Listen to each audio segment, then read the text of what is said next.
Well, hello again, everyone. We've been looking at 5 essential steps that James gives us in victory over trials. It's found in James chapter 1, beginning of verse 2 and working our way through verses 8 or even as far as 12. We'll see how the Lord leads. I trust you've been following these steps and understanding them.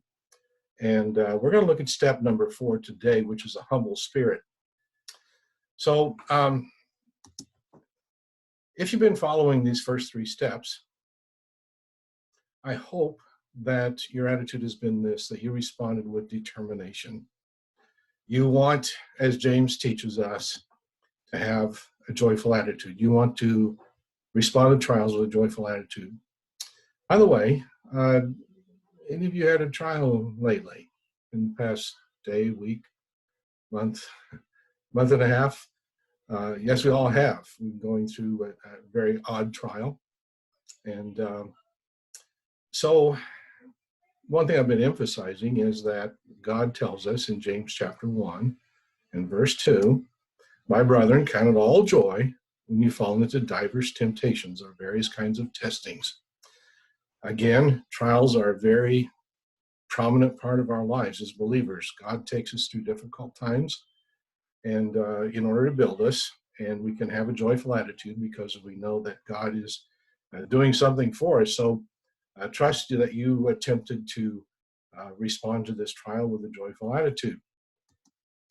The second step that we saw that we need to take in order to get victory in trial is an understanding mind. Based on what James teaches us in chapter 1 and verse 3, knowing this, that the trying of your faith worketh patience. So the reason we can have a joyful attitude is because we understand that God is doing something for us. God is teaching us patience, and patience is, as we mentioned, just a starting point. It's learning to wait on God, which is a very essential part of our growth as a believer. It's depending on Him and not on ourselves and just trusting Him through the trial. So that was step number 2. Step number 3, we looked at last time, was a surrendered will, James chapter 1, verse 4. "But let patience have her perfect work, that you may be perfect and entire, wanting nothing." And so the joyful attitude is based on what we know, but it is essential that we allow God to teach us the lesson through the trial. Otherwise, we endure the trial and we come out nothing better in the end. So have you been attempting in these trials that we're going through to have a joyful attitude, knowing that God is teaching you to depend on Him? We can clearly see in the trial that we're going through right now that that's the only place we have to turn. If we had never seen that before, hopefully we've already seen that before, but now more than ever. But we have to allow God to have His perfect work done in our lives through this.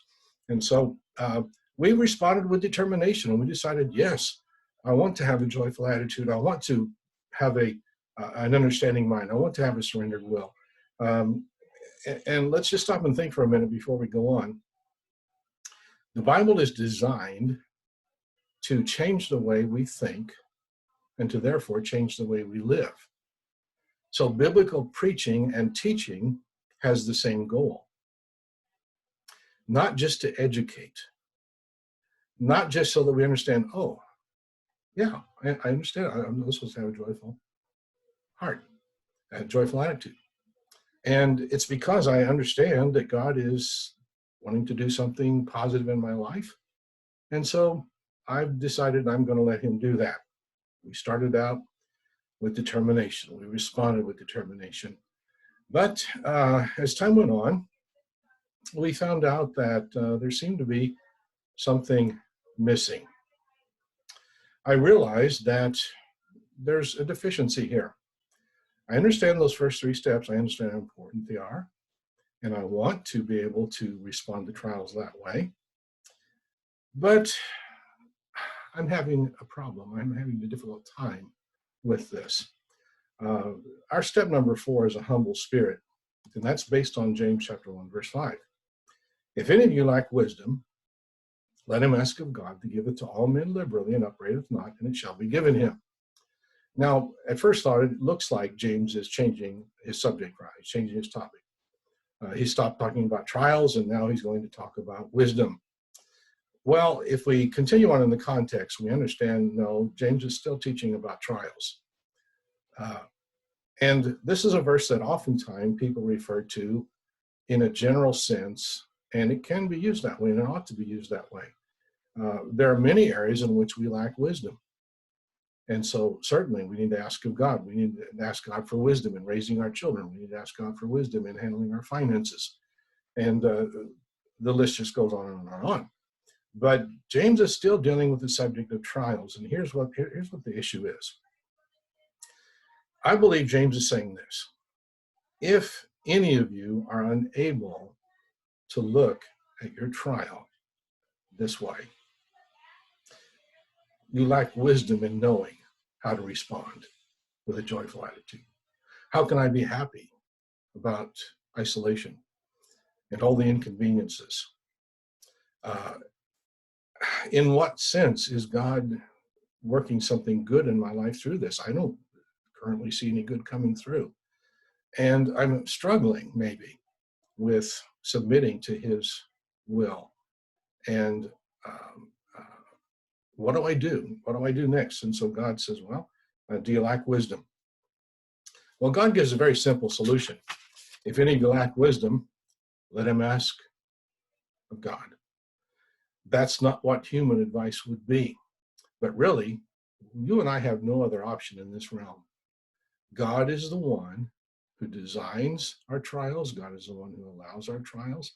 God is the one and the only one who knows what he wants to accomplish through the trial, and only he can give the wisdom to respond correctly. So notice next then that this is not a suggestion, this is a command. If trials don't drive us to the Lord for wisdom, they may have to be repeated or they may have to be intensified. And not this particular trial necessarily, but trials in general.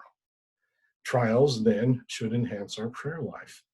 Someone has said this: if our vessels are empty or nearly so, while the stream is rolling its broad, flashing flood past our doors, if we sit shivering beside dying embers while the fire blazes high on the hearth, let us awake to recognize the tragic difference between what we might be and what we are, and let us listen to James's other word, you have not because you ask not.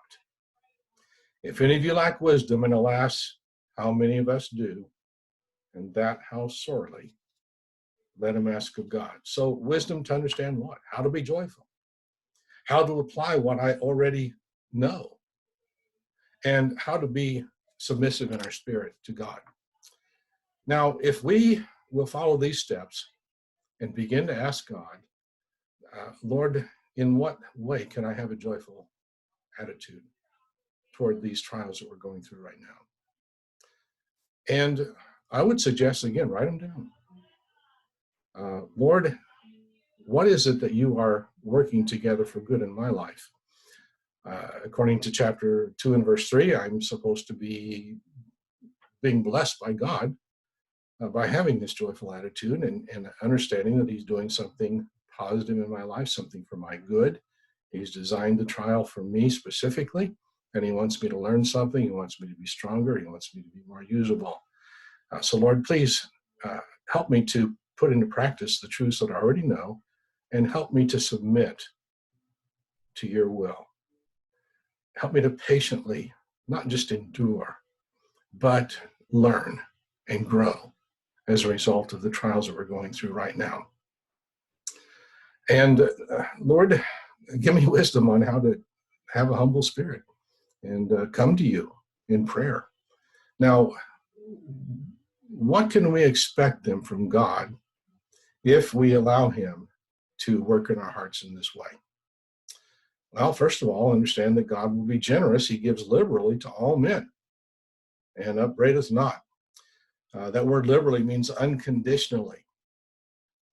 It's not a limited response to a favored few. If we humbly come to God and ask him for wisdom, how to respond positively to these trials, James says simply, it shall be given him. Secondly, notice that God will not only be generous, but God will also be gracious. He will not upbraid. Now, it means to scold, to revile, to find fault.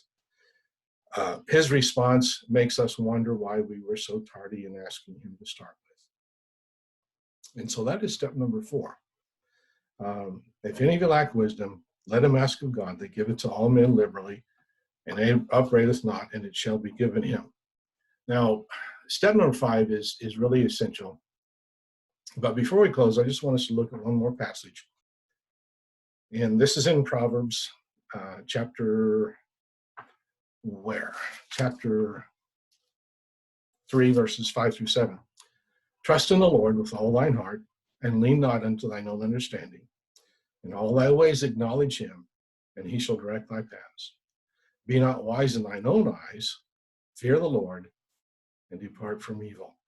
And so we need to put our trust in the Lord. Very familiar passage there.